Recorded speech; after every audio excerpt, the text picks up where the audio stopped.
parler sur l'encadrement du pouvoir normatif du juge constitutionnel à l'aune de la constitutionnalité des décisions de justice en droit positif congolais.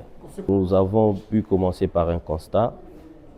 Depuis la Constitution du 18 février 2006, il y a eu éclatement de l'ancienne Cour suprême de justice en deux ordres de juridiction ainsi que la Cour constitutionnelle.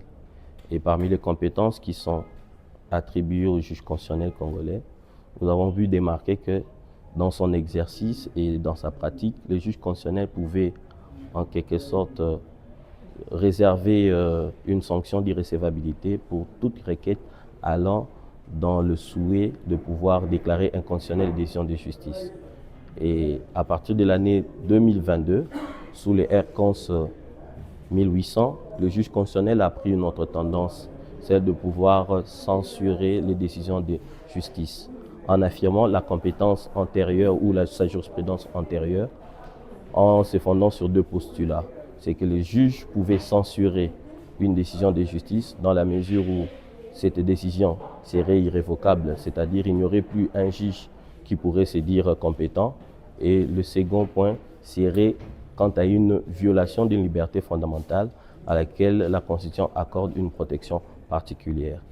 C'est que nous avons pu analyser ce que ces pouvoirs normatifs pouvaient apporter, c'est que nous avons confronté cette pratique à la notion de la sécurité juridique, parce que le juge a pris la tendance à pouvoir censurer quelqu'un qui serait protégé par la Constitution, parce qu'en évoquant l'irrévocabilité d'une décision, c'est que la décision renferme même des droits constitutionnels garantis, et que le juge renverse celui qui serait protégé par la Constitution, et même deux fois sans pour autant l'appeler. Simplement, il y a sous peu, le juge a pris aussi une tendance de pouvoir accepter une intervention volontaire, alors qu'il faudrait que celui qui était bénéficiaire de la décision soit invité de droit pour qu'il puisse connaître le sort de cette décision qui pouvait le conforter par rapport aux droits constitutionnels garantis. La recommandation serait de pousser le juge constitutionnel à pouvoir considérer le principe de l'autolimitation, mais aussi de veiller sur ces principes à valeur constitutionnelle qui est la sécurité juridique, et éviter une incursion ou même une boîte à pendant qui va pouvoir pérenniser cette pratique-là comme un troisième degré de juridiction et chamboulant pratiquement l'édifice constitutionnel tel que voulu par le constituant originaire.